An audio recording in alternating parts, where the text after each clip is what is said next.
What's going on, y'all? I'm here to talk to y'all about Season 3, Episode 6 of The Chi. And look, it's a whole lot to unpack in this episode. It's so much to unpack. I took some notes, and I usually take notes every time I'm doing these videos, but I'm sitting at the table most of the time, so you're not able to see the laptop. This time you're going to be able to see the laptop because I'm sitting on the couch, and you're going to see me glancing at the notes this time, right? But let's start this. Started off with this. This episode revolves entirely around Kevin's birthday.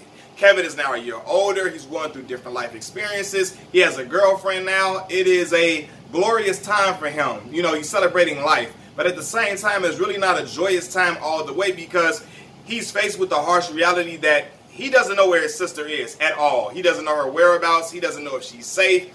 And it's always running through his mind what is going on with his sister, what's going on with his sister, even though he's trying to celebrate, you know, being a year older, right? And the crazy thing about this episode is it opens up, and despite Keisha going through so much trauma, she's with this old creepy perverted dude, locked up and handcuffed, she's still making a card for her brother. She's drawing him a birthday card and still thinking about her brother. It's like for real, she still has touch with the outside world. She's really, and I'm like, man, maybe she still has hope that she will get out of that situation and be able to get that card to her brother. You know what I mean? She got tears running down her face, and it's really, really a sad scene, man. Another thing about this episode is that we see Emmett. Emmett is going out with Tiff. You know, while she's going out selling her weed, she's into the cannabis business. And we all know Emmett. Emmett is a true definition of a hustler. He's always trying to figure out a way to flip money, to triple up his money or double up his money in some type of way, or double up the money around him with other people. So he goes to the cannabis shop and he sees that, hey, he recognizes Brandon's cousin owns the shop. And he like, look, we can help y'all push this exotic weed, and you can start giving us a discount on the weed. You know what I mean? We can help you grow your business. Something that Brandon's cousin was against at first, but then he comes on board and say, okay, cool. Emmett, I know you're a visionary. You're a different type of. He really is a hustler. He always. I gotta get at the dude, man. Emmett, he can't pull out of a garage, out of his driveway, for real. He really can't pull out of a driveway with how many kids he got, all these different women always slipping up having kids, even though it's crazy. Because Tiff was supposed to be pregnant, and we never found out what happened with that situation. Did she get an abortion? What happened? Nonetheless, man, Emmett is really always on top of his A game as far as the business as far as business goes. So we see him trying to help Tiff in this way, and also she sees that, you know, Emmett has his shortcomings with things, but she recognizes that this dude, he really got the hustler gene in him that can help them in a family in a good, very good way, right? Also in this episode, they go to the skate. Well, Kevin and Gemma are at the skating rink. It's the first time we really see them kiss and really, really be a couple out in public. And I promise y'all, this hit me with all the nostalgia because Shawty Swing My Way came on during this scene. Fam, I remember when I was a little shorty, right? I'm born in '93. But I remember my auntie and them playing Shawty Swing My Way. That was me and my cousin joint.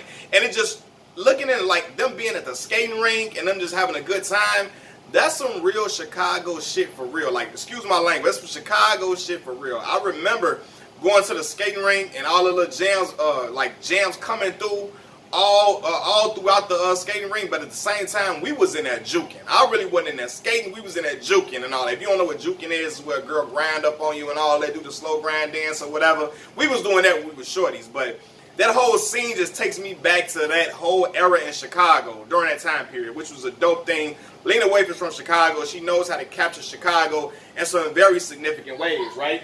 In this scene too, Ronnie, because in the last episode, we hear Ronnie hearing Keisha screams. It's late at night, but he was like, damn, is Ronnie going to find out where she at? Is he going to be able to track her down? And in this episode, we see Ronnie going to the house of the kidnapper. He knocking on the door super, super hard. The kidnapper getting irritated. And this dude, like, for this kidnapper is a real goofy. Like, I don't like his whole vibe and his whole aura is super, super creepy. But anyway, he comes to the door and Ronnie asks, first he asks, hey, did you hear these screams? I heard some screams coming from this apartment. I wanted to make sure everything was okay. The kidnapper like, look, my wife here screams a whole lot too. She said it possibly came from over that way. Ronnie, of course, doesn't believe him. He want to check it out for himself. So he asks, hey, can I use your restroom? I got to go. I got to go to the bathroom, right? And then he tells him, hey, I'm homeless. Could you just help a brother out? Can I just use your restroom for a quick second? And the dude lets him in. Let me just say this, man. That is not a realistic scene. I love The Chi, but that's not a realistic scene. In Chicago, Illinois, there is no way in hell, and no way on God's green earth, somebody is letting you in their house, letting a stranger in their house use the bathroom. Especially a homeless man. You don't know what this person got on them. You don't know what their intentions are. Ain't nobody in Chicago let nobody in their house to use the bathroom. It's not happening. I don't know about other places. Maybe down south that may happen due to Southern hospitality. I don't know. Y'all can tell me if I'm wrong. You know what I mean? I know the Southern hospitality is a real thing. But in Chicago, it's just not like that. Nobody is letting you use their bathroom just walking off the street. We don't have no clue about you. It's not going down. Ronnie going all upstairs through the house. He letting Ronnie go upstairs by himself and stuff like that's not going to happen. Somebody can come in your room trying to steal and rob you and all that. It's not happening like that. But nonetheless, Ronnie goes to the restroom, and he's really trying to keep an eye out for Keisha. He's looking for Keisha, trying to listen out for her, and Keisha starts to scream. He hears her screams through the vents, and he's trying to make sure he's hearing correctly, right? He gets out of the bathroom, and he leaves out, and he tells the kidnapper, thanks for letting me use your restroom, I'm gone. Now, this ain't the last time Ronnie going to encounter this dude. He knows Keisha is in there, but he's trying to figure out the best way possible to approach the situation, and so he can get her out of there as best as possible, but at the same time, get her out of there alive. Because if y'all notice, y'all remember dude was about to grab that trophy and bust Ronnie upside his head. I'm like, damn, Ronnie, please don't get trapped up in his house too with Keisha and both of y'all gone and everybody just be all in having a heart attack. Miss Ethel just go crazy because she don't know where you at. I was just hoping it didn't play out like that, but luckily it didn't, right? Also, man, the kidnapper, he becomes pissed that Keisha was trying to make noise to create a scene so that Ronnie could hear that she was there. This creepy old dude started cutting off her hair and cutting the locks out of her hair, and he started telling this story about, you know, when he was younger, which reveals he is really a perfect goofy dude. A goofy dude that can't get over the fact that he got rejected as a kid. He can't get over that. A girl rejected him. And now he just turned into this big old pedophile, perverted dude, kidnapping girls. Like, bro, for real? But there's really cornballs in life, just like him, that operate like that. They got their heart broken. Oh my God, it's the end of the world. I can't take it. And they start acting wild and acting unruly and acting just weird and creepy as hell, right? But he reveals that he is this type of guy, right? And this is the thing, too. I think now this will cause Keisha to look at herself completely different, right? I think she will start to change the way she carries herself. I think she will change the way she views herself as a young lady. After she gets out of the situation, I think she will begin to value herself and her body more. She'll delete that little Instagram account where she got all these half-naked pictures. And I think, you know, him cutting her hair will make her realize, hey, you know what? I value myself better than that as a young woman, and she'll start to change her image into a young, classy lady. And I think she'll eventually they'll show her going off to college and so on and so forth. That's what I think is going to happen after she gets out of this situation, because I believe Keisha will get out of this situation alive. Wishful thinking, but I really believe she'll get out of this situation alive, man. I think she'll delete those raunchy photos of her, and she'll just go on and she'll go and embark on a new journey. She'll turn over a new leaf in life, right? Kevin is, like I said, he's struggling with celebrating his birthday because he's wondering about the whereabouts of his sister, right? In the beginning of the show, you see a flashback of Kevin and Keisha going on. Like, she took him out for his birthday. Like, you know, they go to their favorite little pancake house, their breakfast spot. He orders his pancakes, and they have a flashback of their brother and sister bond. And it's really, really a dope moment, man. It encaptures, like, you know, them spending time together, but it also shows how life can just change in the blink of an eye. Like, that probably was like a year prior or so, I'm guessing. They never tell us, but they were just celebrating life, enjoying everything, and it's acting normal. But now Keisha is missing, and don't nobody know where she is, and it's really a frantic time for the whole family. Everybody just nervous, Kevin on edge anytime somebody mentions his sister, because he just like, it's hurting him. You know what I mean? I can imagine living in a household with somebody all your life, like my sister or something, and you don't know where she is. It's a frantic time. I couldn't even celebrate my birthday. I wouldn't be able to do it. I know I wouldn't, right? Also, Kevin doesn't want anybody to know that it is his sister that is missing. He don't want to know that. He don't want people to know that it is his sister, right? But his new girlfriend Gemma, she like her friends end up finding out that his sister is missing after she reveals the information to her mother. Her mother then talks to the parent of her friends, and the friends find out as well, right? And Kevin overhears them talking about it, and he gets pissed, and he feels like somebody in his circle broke his trust by telling them. And then Gemma reveals because she takes him to the same restaurant, and she reveals that hey, it was her that possibly have leaked this information to her friends. He get pissed. He storms up out of there, and he's heated because he feel like, damn, Gemma, you supposed to be riding with me. Like, how you gonna tell them, so on and so forth. But really, Kevin he really snapping out, and he's pissed because he's in the same spot that he always went to with his sister, and he don't know what she is, man. And it's really affecting him, as it would anybody, right?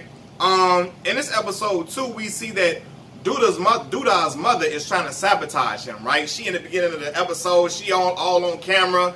She's really in favor of Camille, his opponent. She on it talking about Otis Duda Perry ain't shit, never gonna be shit, and he ain't shit. I'm like, damn, like that's this man, mama. She out here throwing him under the bus like that. But it's obviously their relationship is strained. They really don't like each other or care for each other. But it's really hurting him because he want to be the next Harold Washington so damn bad. He is pissed about it. He like, man, look, we got to get her up out of there. And then we see Kandi Burruss is playing the wife of Duda. And let me tell y'all this, man. Kandi Burruss' character is really not adding nothing to the show for me. It's really not. She looking good though. She look good now. She look real good. But she ain't adding nothing to the show. She ain't adding no. I don't really see, unless in the upcoming episodes she plays a big role. It's like her role is really pointless to me so far. Y'all tell me if y'all feel different, or maybe she has another storyline going on. We gonna see what Lena Waithe's pen game is really gonna be like. Cause really, a lot of people being harsh on the season, but I'm enjoying it so far, man. Like she's really had some great points, some really good moments with her writing, for real. Also, we see that Papa is starting to question religion.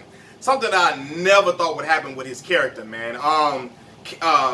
Papa is a guy that's really a God-fearing person. He's always praying for people, suggesting that people start saying their prayers or pray about situations because his father is a pastor. So being a PK, a preacher's kid, this is something that he would normally do, right?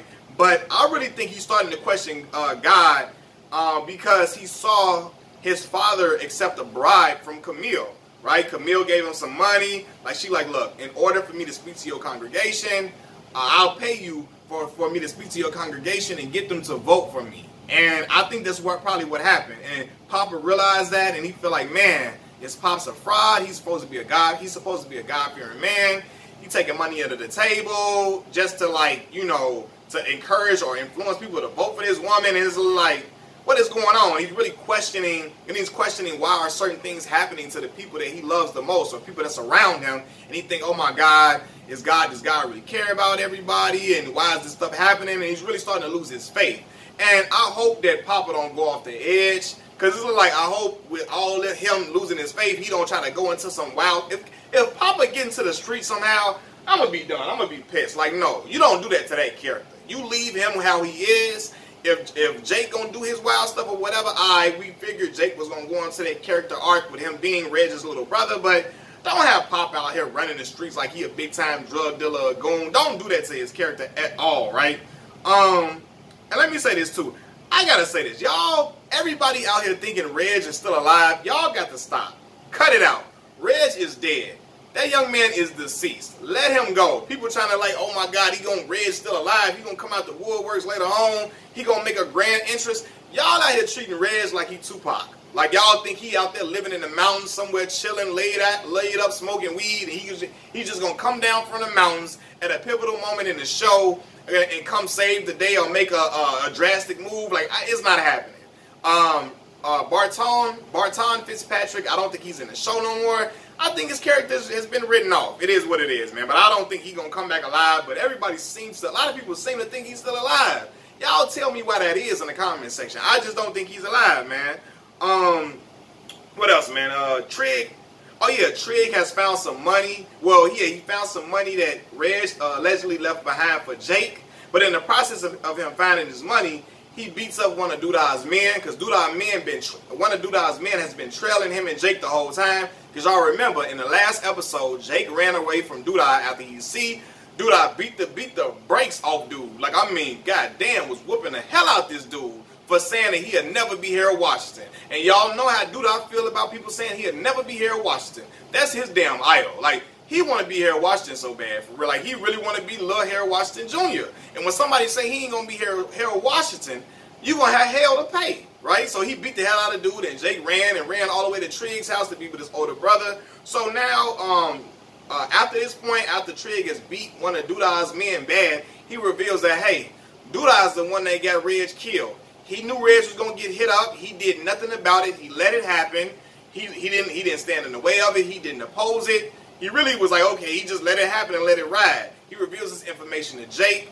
Jake really can't believe it, so now I think Jake gonna really end up hating Doodah, and maybe he might try to take Doodah out himself, man. I don't know, because it look like Jake be kind of teetering between. He don't want to be on that path. He want to sell drugs, but he still want to be.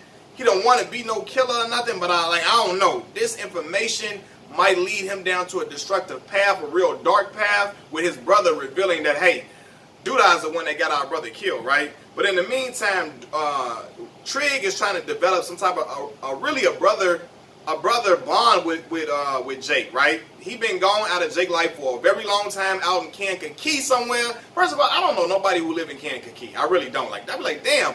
We always been in Chicago. We go through, when I'm on the Amtrak, when I was going to college, we always go through Kankakee, but I don't know nobody who live out there.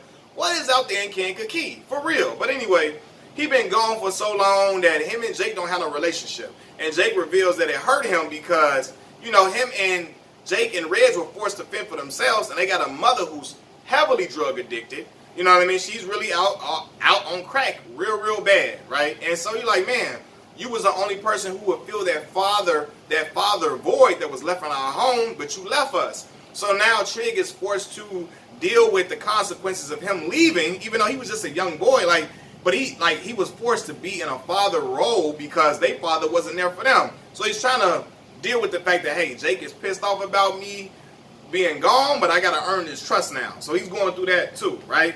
And in this episode, we also see Ronnie take Grandma Ethel to a club that she used to own. And this is a really dope scene, man. Grandma Ethel get dressed up. She looking real pretty, beautified. She's super excited. And I love Grandma Ethel because Miss Ethel reminds me of my great-grandmother, Callie.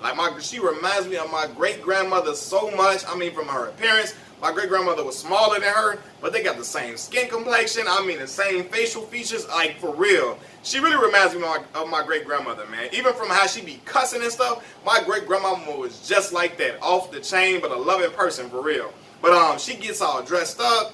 Ronnie gets dressed up, too, and he decides to take her to the club. You know, after they arrive at the club that Miss Ethel used to own, or whatever, everybody is crowded around her, and she telling all these stories about the club's beginnings and what she used to do in the club. She looking like a real griot. You know what I mean? In what was it, African culture, the griots, where they be storytellers, telling stories amongst the whole village or whatever. People crowded around her and hanging on to every word that she's saying. She in there drinking, the little stripper dudes all in her face. She having a time of her life. And it's really a good time because after everything Miss Ethel went through, being beaten like that, when she got beat, I'm telling y'all, that episode did something to my, it hurt me. Like, damn, I was like, come on, Lena, don't put this in here. That was really graphic the way she got beat. Had to go in the old folks' home. She lost her house. And then she's suffering from dementia. She's going through a lot. But to see her have this great outing with her grandson Ronnie was a great moment, man. But after she leaves the club, Ronnie takes her back to the elderly home. And I promise y'all, I could tell something was going to happen with Miss Ethel. The way, in the scene, there was this eerie calmness about the scene. It was super eerie. It was like this silence all across the scene. It was this great attention to detail to everything Ronnie was doing to Miss Ethel, taking her feet off, taking her shoes off her feet, he's like laying her down like a baby and everything. It's just like, I knew something was going to happen, man. Ronnie was tending to her like a child in this scene, like a baby, indicating that Miss Ethel's life had made a complete circle, right? She went from being a child herself to being an adult, to being the matriarch of her family, and now back to a childlike figure due to her dementia, right? Miss Ethel stopped talking, and she stopped breathing, and Ronnie knew she was gone, right? I knew something was going to happen too. When she said, "Ronnie, I'm feeling cold." Ronnie go get the blanket for her. It's just like this super silence, like just serene, like this peacefulness that comes across in the screen. The way they shot that scene was really, really good, man. Like this silence and calmness about the whole scene. And Ronnie heard her, like he tried to check her breathing. She stopped breathing, and Ronnie knew she was gone. He just started crying. He didn't even call for help, because I feel like he knew Miss Ethel had lived her full life.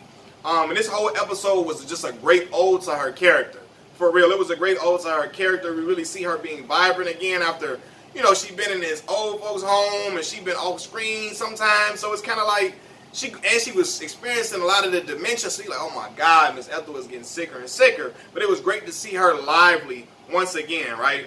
And it's so ironic, right? She passed away in clothes that people usually get dressed up for at their own funeral. She was already dressed in clothes that she would be in during her funeral. You know what I'm saying? So I think that probably was some good writing on the behalf of good writing by Lena Waithe, right? Having her dressed up already in some clothes that she could possibly be in her casket, in her own casket, man. But she's now deceased, and I think that her death will strike fire into Ronnie in a way we never seen before. I think Ronnie gonna be better than he ever was in this show. I think her death is gonna motivate him to get Keisha out of that house. He gonna get Keisha up out of there by any means necessary, because at the end of the day, Miss Ethel was the one that basically told him it is his destiny to find that girl. It's his destiny. It's his duty to find Keisha. You gonna find Keisha. You gonna find her and bring her to safety. And I really believe that he believes this. You know what I mean? And he really is going to take it serious now. And I think Ronnie is going to give that kidnapper hell now. Like, the dude going to have hell to pay at this moment. Like, for real. They finna go there. They about to have a brawl. An all-out brawl. And I thought it was going to happen when Ronnie first went in there. But I should have known better, because those type of stuff you got to build up to those moments in the show. It don't happen just off bat. Especially on this show. Things just don't happen immediately. Like a situation like that. It's like they're not going to find the solution that quick. You know what I mean? And also, it's just, this episode, it really got me thinking, like, man, I'm really wondering what's going to happen next. I was so, now that Keisha is just back in that situation, I'm thinking like, damn, I wish when Keisha got up at that house, why she didn't keep running? Why she just didn't keep running? She had to, take it in and take the moment in and run her hand through all the grass and all this type of stuff. I'm like, come on, man. She was supposed to get up out of there, man. She was supposed to get up out of there and keep running, holler and scream, and she ain't do none of that. And I was just like, come on, man. Let her get up out of there. But I knew they had to let it keep building up, because it's going to keep building up tension in the show. And it's really going to, I think it's going to help with the storyline, in some type of way, with her still being kidnapped and Ronnie figuring out where she is. And this would be a perfect time for Detective Cruz and them to be in here, but we see no police officers in the show this season. They are completely scrapped from the show. I don't know why that is, because police officers are crucial to everyday activities in Chicago, Illinois. You know what I mean? Especially when you got a missing young lady, an investigation with a missing young lady, and we don't have none of the officers being talked to, or they're not examining the situation. It's just like, come on. We got a Detective Cruz, and it would have been all on top of this, especially after Brandon is now dead. Detective Cruz would have felt rejuvenated to help Ronnie, and they probably would have been making up with each other, because Detective Cruz was pissed at Ronnie for getting off, and the way that he got out of jail. Like, come on, man, don't do that, man. You really gonna get out of jail after you killed Brandon's brother? He was pissed about it, and I think that if Detective Cruz is on this case with her, and Ronnie was like helping with it, that Ronnie was gonna have a redeeming story, and he was gonna redeem himself in the eyes of Detective Cruz, right? But what's really interesting too is Douda has a recording of Camille saying that people that have nothing left to believe in but Jesus will believe anything. I repeat, Douda has a recording of Camille saying that people that have nothing left to believe in but Jesus will believe anything, right? Possibly confirming that, hey, she bribed Papa's father in order to speak to his congregation to get them to vote for her, and she ain't really like, she not no Bible thumping person. Like, she was trying to act like all up in the she was all in the pulpit talking to the congregation and all this, trying to tell her story or whatever. And I think that, I don't know, is Papa's father going to be in some type of corruption, or you going to find out that he really, like, is he one of them preachers that's just a hustler at heart? Like, is this a hustle for him? Or does he really believe the word of God? I think we're really going to see a point where maybe Papa's father's morality is going to be questioned later on in the show in some type of way, and it's going to cause Papa to try to deviate from God, you know what I mean? But I hope it doesn't happen, man. I hope that young brother stays the course and stays the God-fearing man that he is, because it just makes sense for his character. Like, bro, he really had, like, he is the voice of reason for everything, right? But at the end of the episode, man, we see a happy ending. Kevin comes home after he left. He stormed out of the restaurant with Gemma. He was pissed off when he found out she's the one that possibly could have leaked the information about his sister being gone to her friends. He goes home and everybody gives him this great surprise party.